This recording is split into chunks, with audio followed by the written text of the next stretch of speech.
నమస్తే welcome to V3 news paper ముచ్చట కార్యక్రమానికి స్వాగతం। ఈ రోజు వివిధ దినపత్రికల్లో వచ్చిన వార్తలను చూసినట్లయితే ముఖ్యంగా అమెరికా వీసాకు సంబంధించిన వార్తను ఇవ్వడం జరిగింది। మరో వార్తగా కేంద్ర బడ్జెట్కి సంబంధించిన వార్తను ఇవ్వడం జరిగింది। ముందుగా ఈనాడు చూసినట్లయితే ఈనాడులో అమెరికా వీసా అంటూ వార్తను ఇవ్వడం జరిగింది। నకిలీ వర్సిటీ ఏర్పాటు చేసి వల్లపన్ని పట్టుకున్న ఇమిగ్రేషన్ అధికారులు, ఉద్యోగం కోసం విద్యార్థి వీసాల దుర్వినియోగం, 8 మంది దళారుల అరెస్టు, అందరూ తెలుగువారే, 600 మందిని స్వదేశాలకు పంపడానికి చర్యలు, 2016లోనూ ఇదే తరహాలో 21 మంది అరెస్ట్ అంటూ వార్తనివ్వడం జరిగింది। H1B వచ్చేదాకా వదల, అమెరికాలో స్థిరపడాలన్న లక్ష్యం పక్కదారులు పట్టిస్తోంది, నిబంధనలు పాటించని విద్యార్థులు, అక్కడి ప్రభుత్వం చర్యలు చేపట్టడంతో తెలుగు రాష్ట్రాల్లోని తల్లిదండ్రుల్లో కలవరం అంటూ వార్తనివ్వడం జరిగింది। మరొక వార్తగా ఈనాడులో ఆకర్షకం అంటూ వార్తనివ్వడం జరిగింది। తాత్కాలిక బడ్జెట్లోనూ భారీగా తాయిలాలు, మోడీ ప్రభుత్వం దృష్టంతా గ్రామీణాభివృద్ధిపైనే, రైతులు కూలీలు చిరు వ్యాపారులకు అండదండలు, మధ్యతరగతికి ఊరట, నేడు ప్రవేశపెట్టనున్న పీయూష్ గోయల్ అంటూ వార్తనివ్వడం జరిగింది। మరొక వార్తగా ఈనాడులో మిగిలింది వేదనే, తీవ్ర నష్టాన్ని మిగిల్చిన నుమాయిష్ అగ్ని ప్రమాదం, కట్టుబట్టలతో మిగిలిన వ్యాపారులు, 303 స్టాళ్లు దగ్ధమయ్యాయని తేల్చిన రెవెన్యూ అధికారులు, బాధిత వ్యాపారులు 130 మందిగా గుర్తింపు, మొత్తం ఆస్తి నష్టం 30.60 కోట్లు అని అంచనా। మరొక వార్తగా నిరుద్యోగితపై గరంగరం, 45 ఏళ్ల గరిష్టానికి చేరిందని NSYS అంచనా, సమాచారం లీక్తో కలకలం, అది తుది నివేదిక కాదని తోసిపుచ్చిన కేంద్రం, మోడీ వైఫల్యం బయటపడిందని రాహుల్ విమర్శ అంటూ వార్తనివ్వడం జరిగింది। ఇవి ఈనాడులో ప్రధానంగా మొదటి పేజీలో వచ్చిన వార్తలు తీసుకున్నట్టయితే, మరొక పత్రికను తీసుకున్నట్టయితే ఆంధ్రజ్యోతిలో మొదటి వార్తగా అమెరికాకు సంబంధించిన వార్తనివ్వడం జరిగింది। అమెరికా వల మనోళ్ళు విలవిల, 600 మంది అరెస్టు, 600 మంది అందులో అత్యధికం తెలుగు వాళ్ళే, వారిలో చాలామంది అమ్మాయిలు, అందరినీ వెనక్కి పంపే అవకాశం, కేసులు పెడితే మాత్రం కష్టాలే అంటే 19 మందిని ఇప్పటికే అరెస్ట్ చేశారు, 600 మంది ఇందులో ఉన్నట్టు తెలుస్తుంది, వీళ్ళని వెనక్కి పంపే అవకాశం ఉందంటూ వార్తనివ్వడం జరిగింది। ఎలాగైనా డాలర్ డ్రీమ్స్ నిజం చేసుకోవాలని అమెరికా వెళ్ళిన తెలుగువారు చిక్కుల్లో పడ్డారు, అడ్డదారులు తొక్కైనా సరే అక్కడే ఉండిపోవాలని ప్రయత్నించి అడ్డంగా దొరికిపోయారు, అక్రమ వలసలపై ఉక్కుపాదం మోపుతున్న అమెరికా అధికారులు విద్యార్థి వీసా పథకాన్ని దుర్వినియోగం చేసే వారి కోసం వలపన్నారు, అందులో భాగంగా ఒక నకిలీ విశ్వవిద్యాలయాన్నే సృష్టించారు, ఆ ఉచ్చులో తొలుత 8 మంది తెలుగువారు చిక్కారు, తాము అందులో చేరడమే కాక మరో 600 మందిని కూడా చేర్పించి కమిషన్లు పెట్టారు, అలా చేరిన వారిలో కొందరు నిజమైన విద్యార్థులు ఉన్నారు, ఇప్పుడు వారందరినీ అధికారులు అరెస్ట్ చేశారు, అరెస్ట్ అయిన వందలాది మందిలో 8 మంది సూత్రధారులతో పాటు ఎక్కువ మంది తెలుగు విద్యార్థులే ఉన్నారు, వారిలో చాలామంది అమ్మాయిలే అంటూ వార్తనివ్వడం జరిగింది। ఇది ఎలాంటి పరిణామాలకు దారితీస్తుందో చూడాలి, అంతర్జాతీయ విద్యార్థి వీసాల దుర్వినియోగంపై అక్కడి అంతర్గత భద్రతా విభాగం కన్ను అంటూ వార్తనివ్వడం జరిగింది। 5 రోజులే గడువు, అక్రమ విద్యార్థులకు ముంచుకొస్తున్న డెడ్లైన్, వేలాది మంది భారతీయులకు దెబ్బ, అందులో వందల సంఖ్యలో తెలుగువారు, తిరిగి రావడమే బెటర్ అంటున్న ప్రవాసులు అంటూ వార్తనివ్వడం జరిగింది। మరో వార్తగా ఆంధ్రజ్యోతిలో జనప్రియం, నేడే కేంద్ర ప్రజాకర్షక బడ్జెట్ అంటూ వార్తనివ్వడం జరిగింది। 70,000 కోట్ల పెట్టుబడి సాయం అంటూ వార్తనివ్వడం జరిగింది। గ్రామీణ సంక్షేమ బిల్లు 16% పెరగొచ్చు, ఆదాయ పన్ను మినహాయింపు 3 లక్షలు, మహిళా చెల్లింపుదారులకు ఇంకాస్త ఎక్కువ, నేడు బడ్జెట్ ప్రవేశపెట్టనున్న పీయూష్ గోయల్, కనీస ఆదాయ పథకంపైన మోడీ దృష్టి అంటూ వార్తనివ్వడం జరిగింది। రాఫెల్తో తిరుగులేని బలం, విపక్షాల విమర్శల్ని తిప్పికొట్టిన కేంద్రం, నవీన భారత్ నిర్మాణమే లక్ష్యం, 4.5 ఏళ్లలో ఎన్నో సాధించాం, పారదర్శక పాలన అందించాం, Swachh Bharat, make in India success, ప్రగతి నివేదికల రాష్ట్రపతి ప్రసంగం అంటూ వార్తనివ్వడం జరిగింది। మరొక వార్తగా ఆంధ్రజ్యోతిలో ప్రచార సారథి విజయశాంతి అంటూ వార్తనివ్వడం జరిగింది। ఉత్తమ్ సహా 24 మందితో కాంగ్రెస్ ఎన్నికల కమిటీ, సమన్వయ కమిటీకి కుండియా నేతృత్వం, మీడియా సమన్వయ బాధ్యత మధుయాస్కి, పబ్లిసిటీ కమిటీ చైర్మన్గా రాజగోపాల్ రెడ్డి, 3 నెలలకు ముందే లోక్సభకు సమాయత్తం అంటూ వార్తనివ్వడం జరిగింది। మరో వార్తగా పాఠం చెప్పేదెవరు, వరుస ఎన్నికల పని ఒత్తిడితో టీచర్లు అంటూ వార్తనివ్వడం జరిగింది। గత నవంబర్ నుంచి ఇదే తీరు, 85% మంది ఈ విధుల్లోనే, సిలబస్ పూర్తి కాక అవస్థలు, 10వ తరగతిపై అధిక ప్రభావం, లోక్సభ ఎన్నికలతో ఇబ్బందులు, పని భారంతో అనారోగ్యాలు అంటూ వార్తనివ్వడం జరిగింది। మరొక ముఖ్యమైన వార్తగా టీఎంయు గౌరవాధ్యక్ష పదవికి హరీష్ రాజీనామా అంటూ వార్తనివ్వడం జరిగింది. మే నెలలో పరిషత్, మున్సిపల్ ఎన్నికలు, పంచాయతీ ఎన్నికలు కోడ్ ముగిసింది అంటూ ఎన్నికల కమిషన్ నాగిరెడ్డి ప్రకటన ఇవ్వడం జరిగింది. ఇవి ఈరోజు ఆంధ్రజ్యోతిలో ప్రధానంగా మొదటి పేజీలో వచ్చిన వార్తల్ని తీసుకున్నట్టయితే, మరొక పత్రికను తీసుకున్నట్టయితే సాక్షిలో అమెరికా పోలీసుల వలలో భారత విద్యార్థులు అంటూ మొదటి వార్తగా అమెరికాకు సంబంధించిన వార్తను ఇవ్వడం జరిగింది. వీసా ముగిసినా అక్రమంగా ఉండడమే కారణం, ఫేక్ వర్సిటీతో హామ్లాండ్ సెక్యూరిటీ విభాగం స్టింగ్ ఆపరేషన్, వలలో చిక్కుకున్న 600 మంది విద్యార్థులు, ఇందులో ఎక్కువ మంది భారతీయులు, సగానికి పైగా తెలుగువారే.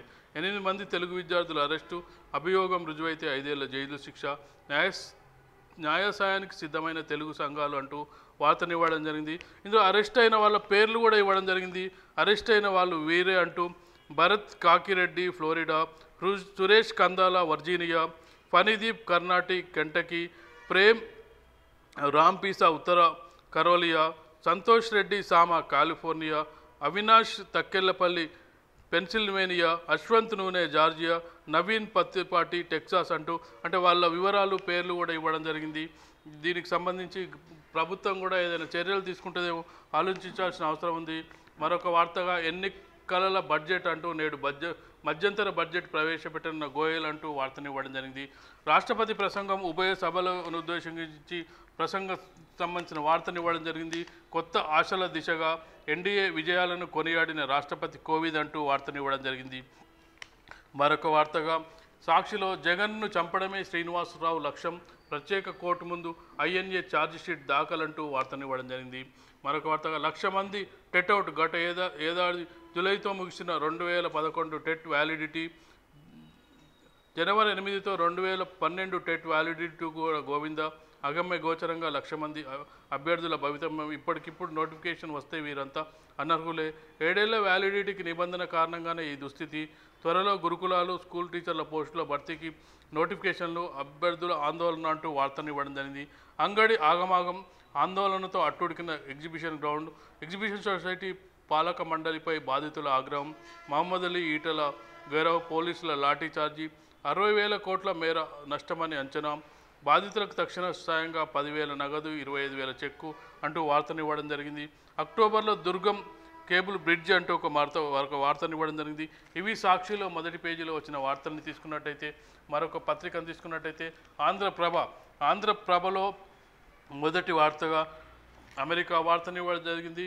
ట్రంప్ వల్ల విద్యార్థుల విలవిల, నకిలీ వర్సిటీతో స్టింగ్ ఆపరేషన్, స్టూడెంట్స్ వీసాల ఎరతో మాయాజాలం, 600 మంది తెలుగు విద్యార్థుల భవిత ప్రశ్నార్థకం అంటూ వార్తనివ్వడం జరిగింది.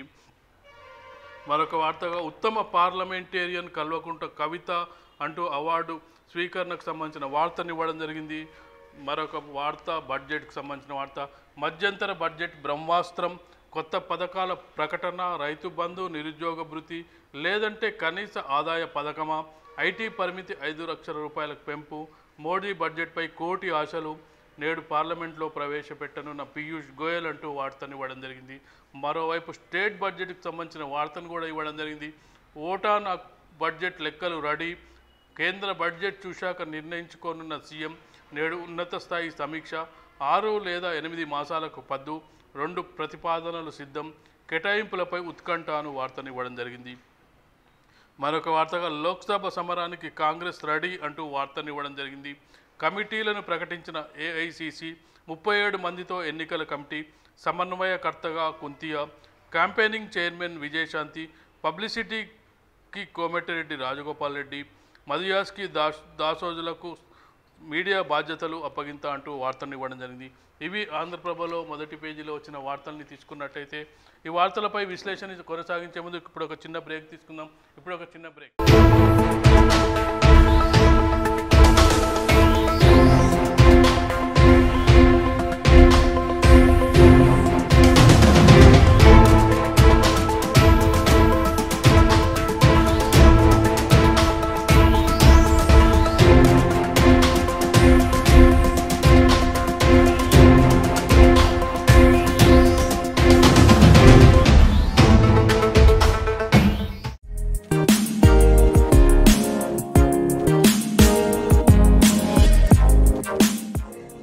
తెలంగాణ, ఆంధ్ర, రాయలసీమ, తమిళనాడు, కర్ణాటక, కేరళ ప్రాంతాలు వేరైనా రుచులు వేరైనా వేదిక ఒక్కటే, మన రుచులు.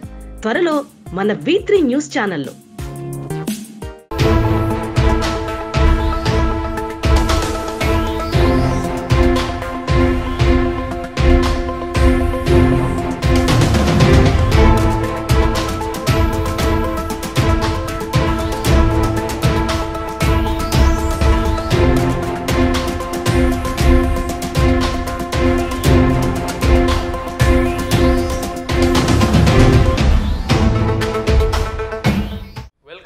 పేపర్ ముచ్చట కార్యక్రమం. ఈరోజు వివిధ దినపత్రికల్లో చూసినట్టయితే అన్ని దినపత్రికల్లో దాదాపు అమెరికాలో భారత విద్యార్థుల అరెస్టుకు సంబంధించిన వార్తలు ఇవ్వడం జరిగింది. మరోవైపు బడ్జెట్కు సంబంధించిన వార్తలు ఇవ్వడం జరిగింది. దీనిపై విశ్లేషించడానికి మనతో పాటు పుట్టం పురుషోత్తం రావు గారు ఉన్నారు, టీఆర్ఎస్ నాయకుడు. నమస్తే సార్. ఈరోజు చూసినట్టయితే అంటే అన్ని ప్రధాన దినపత్రికల్లోనూ మొదటి వార్తగా ఇండియాకు చెందిన 600 మంది విద్యార్థుల్ని ట్రాప్ చేసి అరెస్ట్ చేసినట్టుగా కనిపిస్తుంది. అందులో ఎక్కువ మంది మన భారతీయులే ఉన్నారు. భారతీయులు, తెలుగు వాళ్ళు ఇంకా ఎక్కువ మంది ఉన్నారు. అయితే దీన్ని మనం ఏ విధంగా విశ్లేషించవచ్చు అంటారు? నిజంగా చెప్పాలంటే ఈరోజు భారతదేశంలోనే కాదు, మొత్తం నిజంగా తెలంగాణ, ఆంధ్ర ప్రాంతంలో కూడా సుదూర ప్రాంతమైన అమెరికాలో చదువుకోవడానికి ఉత్సాహం చూపిస్తున్నారు, ఉద్యోగాలకు కూడా చూపిస్తున్నారు. దాన్ని కొంతమంది దళారులు ఏదైతే ఉన్నారో దాన్ని ఆసరాగా చేసుకొని మరి అక్కడ పంపడానికి ప్రయత్నాలు చేస్తే ఆ విధంగా జరగడానికి అవకాశం ఉంది. కానీ ఏదైతే పోయే విద్యార్థులే కాకుండా మరి సరి అయిన వీసాలు ఉన్నాయా లేవా చూసుకొని కూడా పోవాల్సిన అవసరం ఉంది. వీసాలు ఏదో ట్రాప్ చేసిందని మనకు నిన్న నుంచి కథనాలు వెలువడుతున్నాయి. మరి అది నిజమైతే మాత్రం మనం తీవ్రంగా మన తరఫు నుంచి ఖండించాలి. రెండవది ఏదైతే ఉందో, అక్కడ ట్రంప్ ఏదైతే సర్కార్ ఏదైతే ఏర్పాటు చేసిండో అప్పటి నుంచి కూడా విదేశీ విద్యార్థుల మీద ఒక శీతకరణ వేసినట్టుగా కనిపిస్తుంది. మరి మన వాళ్ళు కూడా ఆలోచన చేయవలసిన అవసరం ఉంది. అంటే ఒక యూనివర్సిటీని వాళ్ళే క్రియేట్ చేసి దాన్ని ట్రాప్ చేయడం కోసం యూనివర్సిటీని అయితే మొదటగా కొంతమంది చేరి వాళ్ళ ద్వారా అందులో కొంతమంది అనర్హులు ఉన్నప్పటికీ అర్హులు ఉన్న వాళ్ళు కూడా చేరారు. అందరినీ కలిపి 600 మందిని అరెస్ట్ చేసినట్టు తెలుస్తుంది. భారత ప్రభుత్వం తరపు నుంచి కానీ తెలంగాణకు సంబంధించిన వాళ్ళు కూడా చాలామంది ఉన్నట్టున్నారు. ప్రభుత్వ తరపు నుంచి ఎలాంటి చర్యలు తీసుకోవాలంటారు మీరు? ఖచ్చితంగా ఏదైతే నేను ఇంతకుముందు చెప్పినట్లుగానే దూరపు కొండలు నునుపు అన్నట్లుగా మరి చాలామంది విద్యార్థులు ఆశపడి మరి అక్కడ ఏదో జరుగుతుందని పోవడం జరుగుతుంది. దాన్ని వాళ్ళు కూడా ఏదైతే అక్కడ లోకల్గా మరి ఉన్న వాళ్ళు కూడా వీళ్ళని ట్రాప్ చేసిండ్రు అనేది మాత్రం మనకు వినపడుతున్నది. ఒకవేళ ఆ విధంగా చేసినట్లయితే ఖచ్చితంగా మన కేంద్ర రాష్ట్ర ప్రభుత్వాలు చొరవ తీసుకోవాలి, విద్యార్థులకు న్యాయం జరిగే విధంగా ప్రయత్నాలు చేయాలనేది ఖచ్చితంగా మనం కోరవలసిన విషయమే. జనరల్గా ఏంటంటే ఇలాంటి విషయాల్లో కేంద్ర ప్రభుత్వమే స్పందించాల్సి ఉంటుంది. ఎందుకంటే విదేశీకి సంబంధించిన విదేశీ మంత్రిత్వ శాఖ అంబాసిడర్ వాళ్ళు మన తెలంగాణ ప్రభుత్వం ఫోర్స్తో ఒత్తిడి చేస్తే కేంద్ర ప్రభుత్వం రియాక్ట్ అయ్యి, ఎందుకంటే 600 మంది విద్యార్థులు ఎక్కువ మంది అమ్మాయిలు ఉన్నట్టుగా తెలుస్తుంది. కొంతమంది పేర్లు కూడా ఇచ్చారు. వీళ్ళు మనం తెలంగాణకు చెందిన వాళ్ళుగా కూడా చూడవచ్చు. మనకు భరత్ కాకి రెడ్డి అని, సురేష్ కందాల, ఫడ్నీస్ కర్నాడి, ప్రేమ్ సాగర్, సంతోష్ రెడ్డి, సామ, అవినాష్ కొన్ని ఇందులో వీళ్ళందరికీ సంబంధించిన ఏం జరగకుండా అటు చూడాల్సిన బాధ్యత మాత్రం కేంద్ర ప్రభుత్వం తీసుకోవాల్సిన అవసరం ఉంది కదా. కేంద్ర ప్రభుత్వం తీసుకునే ముందు రాష్ట్ర ప్రభుత్వం కూడా పూర్తిగా స్పందించాలి. ఎందుకంటే మన విద్యార్థులు ముందు మనం ఏదైతే అంటామో గ్రామం, మండలం, జిల్లా, రాష్ట్రం, కేంద్రం అంటామో మన వాళ్ళని మనం కాపాడుకోవాల్సిన అవసరం ఖచ్చితంగా ఉంటుంది. ఆ తర్వాత మనం ముందుగా తెలంగాణ వాళ్ళమైనా కానీ భారతీయులం కాబట్టి ఖచ్చితంగా మన వాళ్ళకు న్యాయం జరిగే విధంగా చూస్తూనే అందరు విద్యార్థుల గురించి పోరాడుతూ మన తెలంగాణ ఏదైతే ప్రభుత్వం ఉందో ఇమ్మీడియట్గా కేంద్ర సర్కారుకు ఆ విషయం అయితే దర్యాప్తు చేసి వాళ్ళని ఎవరైతే ఉన్నారో వాళ్ళకు న్యాయం జరిగే విధంగా ప్రయత్నాలు చేయాలని. దాన్ని మీకు తెలుసు, దుబాయ్ ఆ ప్రాంతంలో చాలా ఇటువంటి కేసులు చాలా జరుగుతూ ఉంటాయి. మరి అక్కడ పోయిన వాళ్ళు వీసాలు లేక మోసగించి చాలామంది పోతే మరి ఈరోజు ఏదైతే కవిత గారు ఉన్నారో చాలా చొరవ తీసుకొని ప్రభుత్వం వాళ్ళందరినీ జైళ్ళలో ఉన్న వాళ్ళని కూడా బయటికి తీసుకొచ్చి రావడానికి ప్రయత్నం చేస్తుంది. కాబట్టి మానవత్వ దృక్పథంతో మాత్రం మన ప్రభుత్వం ఖచ్చితంగా ప్రయత్నం చేస్తుంది, ప్రయత్నం చేయాలని కోరుదాం. కవిత ఢిల్లీలోనే ఉంది. కవిత మరోసారి చెరువు తీసుకోవాల్సిన అవసరం ఉంది. ఎందుకంటే 600 మంది ఒకవేళ అరెస్ట్ చేశారు. శిక్ష ఖరారైతే 5 ఏళ్ళు జైలు శిక్ష ప్రమాదం ఉంది. కాబట్టి ముందుగానే కేంద్రం రియాక్ట్ అవ్వాల్సిన పరిస్థితి మనకు కనిపిస్తుంది. ఖచ్చితంగా అండి ఈ విషయంలో న్యాయం ఏది అయినా కానీ న్యాయం జరిగే విధంగా మనం ఈ మన 3TV ద్వారా కోరుదాం. ఎందుకంటే ఖచ్చితంగా వాళ్ళకి న్యాయం జరిగే విధంగా కవిత గారు కూడా స్పందిస్తుంది. కవిత గారు ఇటువంటి విషయాలలో పూర్తి స్థాయిలో విదేశీ విద్యార్థులకు కానీ విదేశీ వాళ్ళకి కానీ ఆ విధంగా జరగొద్దనే దాని మీద పూర్తి ప్రయత్నం చేస్తుంది. దానికి అనుగుణంగానే ఈరోజు కేంద్ర ప్రభుత్వం ఏదైతే ఉందో మానవ వనరులు ఏవైతే ఉన్నాయో ఇక్కడ ఉన్న వాళ్ళని బయట దేశాలకు పంపాలంటే త్రూ ప్రాపర్ వేల పోవాలనే దాంతో కార్పొరేషన్ కూడా ఈ మధ్యన ఏర్పాటు చేశారు. దానికి రంగారెడ్డి గారిని చైర్మన్ చేసిర్రు. విదేశీలో ఏదైతే అక్కడ ఏమైనా దొరికే ఉద్యోగాలకు కానీ దేనికి కానీ అటువంటిని పూర్తి స్థాయిలో తెలుసుకోవాలని మనం టీవీలలో కానీ కరపత్రాల ద్వారా కానీ చాలా ప్రయత్నాలు జరుగుతున్నాయి. కానీ కొంత అటువంటివి కూడా మరి వాళ్ళు టోటల్ ట్రాప్ చేసినట్టే మాత్రం చాలా దాన్ని ఖండించవలసిన విషయం. ఒక అదృష్టం ఏంటంటే పార్లమెంట్ సమావేశాలు జరుగుతున్నాయి. పార్లమెంట్ సభ్యులంతా ఢిల్లీలో ఉంటారు. ప్రభుత్వం కూడా ఒక ప్రకటన చేస్తే బాగుంటుంది పార్లమెంట్ ద్వారా. అంటే విద్యార్థులకు కానీ తల్లిదండ్రులకు కానీ ఒక భరోసా ఇచ్చే కార్యక్రమం జరిగితే తల్లిదండ్రులు కూడా ఆందోళన చెందరు అనేది మనం ఆశించవచ్చు. ఇక మరో వార్తను తీసుకున్నట్టయితే అంటే నేడు కేంద్ర బడ్జెట్ ప్రవేశపెడుతున్నారు. బడ్జెట్ అనగానే ఇది చివరి బడ్జెట్, అంటే ఎన్డీఏ ప్రభుత్వానికి చివరి బడ్జెట్. రకరకాల ఊహాగానాలు రకరకాల తాయిలాలు అంటూ వార్తలు వస్తున్నాయి. అంటే తెలంగాణ ప్రభుత్వం తరఫున కానీ టీఆర్ఎస్ నాయకులుగా మీరు ఈ బడ్జెట్పై ఎలాంటి అంచనాలతో ఉన్నారు? ఖచ్చితంగా అండి ఎవరైనా కానీ ఇప్పుడు బడ్జెట్ ప్రవేశపెడుతున్నారు అంటే ఇది చివరి బడ్జెట్ అని మీరు అన్నారు కాబట్టి ఖచ్చితంగా ప్రజలకు తాయిలాల రూపకంగానే ఉంటాయి. ఇప్పుడు కేంద్ర ప్రభుత్వము ఓటు బడ్జెట్ మాదిరినే చూడవలసిన అవసరం ఉంటుంది. ఓటు బడ్జెట్ మాదిరినే ఉంటుంది అనేది ఇప్పుడు వస్తున్న వార్తలు కూడా అట్లే ఉన్నాయి. ఎందుకంటే ఓట్లు ఏ విధంగా వేయించుకోవాలనేది ప్రభుత్వాలు చూస్తున్నాయి. ఆ రకంగానే ఆ బడ్జెట్ ఉంటుందని మనం అనుకోవచ్చు. అంటే కొంతవరకు ఈ బడ్జెట్లో కేసీఆర్కి సంబంధించిన ఇన్ఫ్లుయెన్స్ కనిపించే అవకాశం ఉందనేది కూడా వార్తలు, అంటే మనకి ఈ మధ్యకాలంలో వస్తున్న వార్తల్ని చూసినట్టయితే రైతు బంధు లాంటి స్కీమును ప్రవేశపెట్టే అవకాశం ఉందని ఒక వార్తలు వస్తున్నాయి. ఇది ఎంతవరకు జరిగే అవకాశం ఉందనుకుంటున్నారు? కరెక్ట్ అండి. ఎందుకంటే ఇప్పుడు జై జవాన్ జై కిసాన్ అని భారతదేశానికి ఎంతమంది బార్డర్ రక్షణకి ఎంతమంది అయితే వారు ఉన్నారు సైనికులు, అదేవిధంగా మనకు ఏదైతే పట్టెడు అన్నం పెట్టి మన బతుకు జీవనం ముందుకు నడిపే రైతులను కూడా మనం వాళ్ళ వెనుక విడిచకుండా చూడవలసిన అవసరం ఉంది.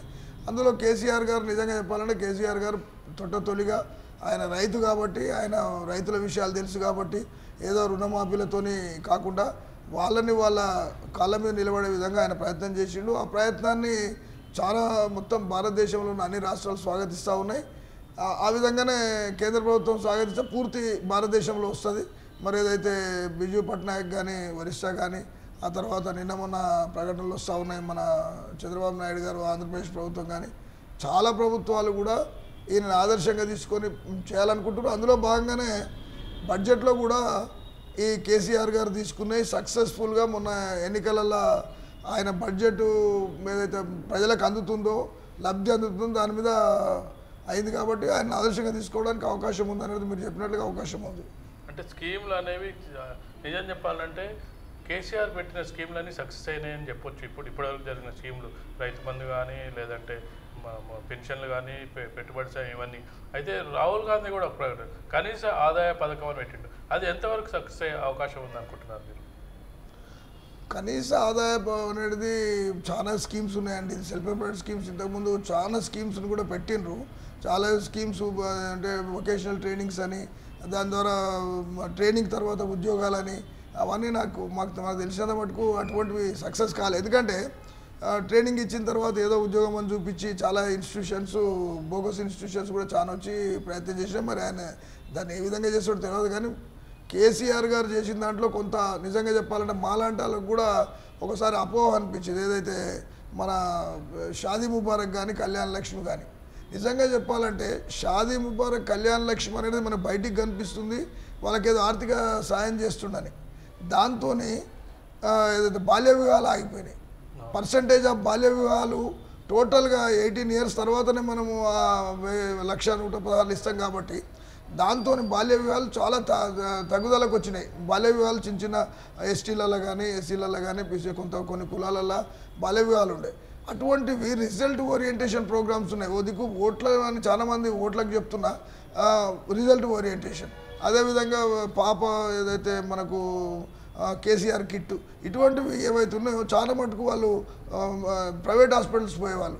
ప్రైవేట్ హాస్పిటల్స్లో ఏదైతే పోతే డబ్బులు అవన్నీ ఖర్చు అయ్యేటి. ఇప్పుడు కిట్టు గురించి అయినా అక్కడ చేస్తున్న అది 12,000 13,000 రూపాయలు డబ్బులు అవన్నీ కానీ వాటితోనే హాస్పిటల్స్కి వచ్చే పరిస్థితి, ఆ తర్వాత సేఫ్ డెలివరీ అయ్యే పరిస్థితి. అప్పుడు సిజీరియన్ చాలా సిజీరియన్స్ కూడా తగ్గినాయి. అంటే సిజీరియన్ ప్రైవేట్ హాస్పిటల్లో సిజీరియన్స్ అవుతున్నాయి. ఇప్పుడు సేఫ్ డెలివరీ అవుతుంది, ఆ తర్వాత నార్మల్ డెలివరీ అవుతుంది.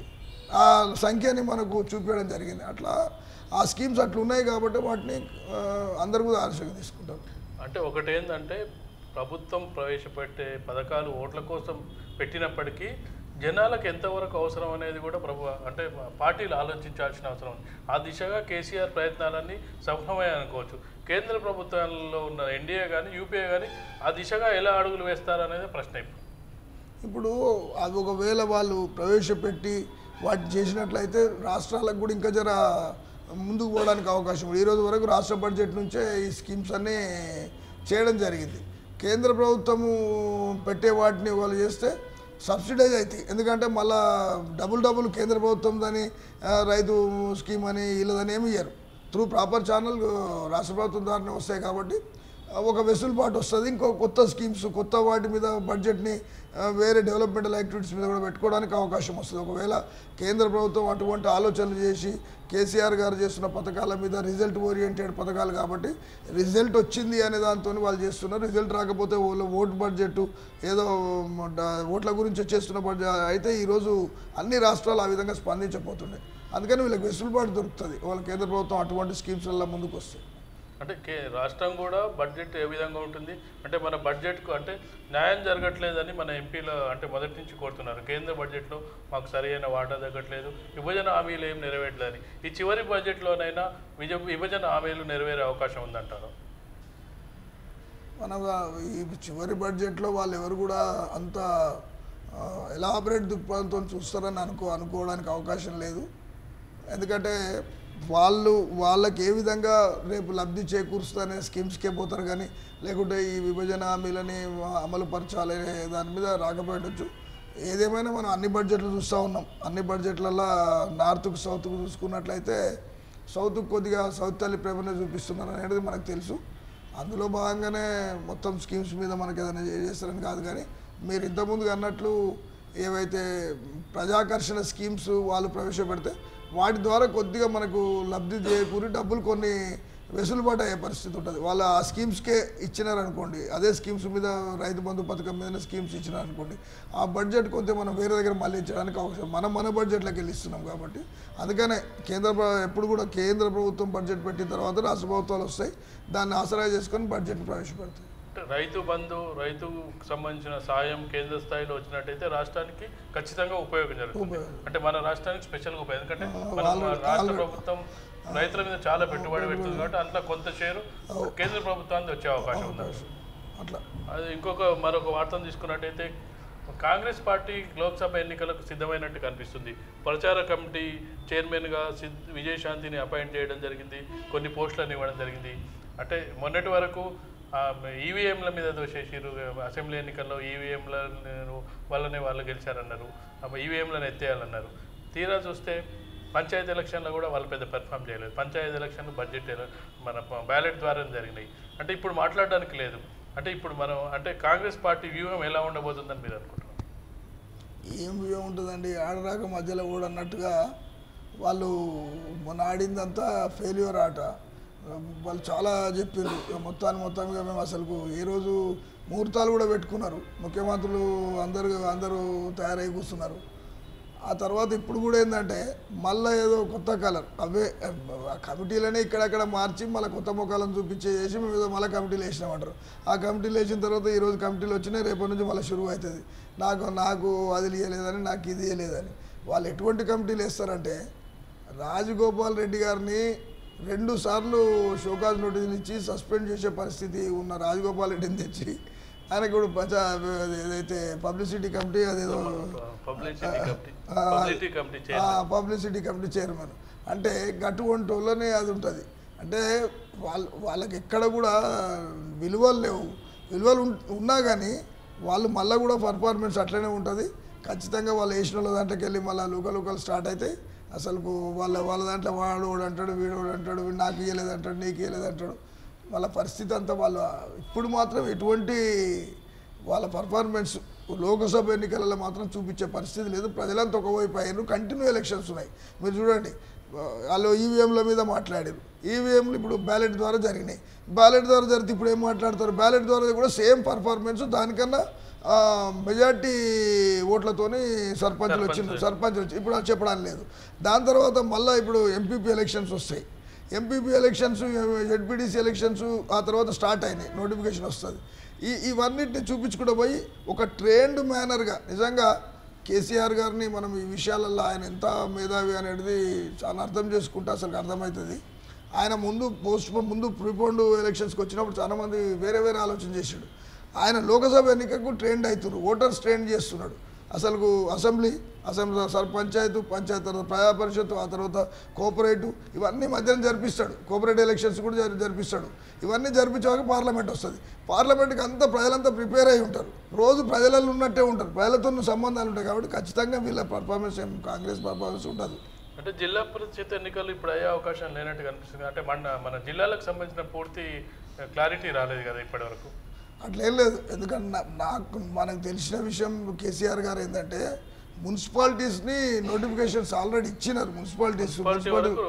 నోటిఫికేషన్ ఇచ్చినారు.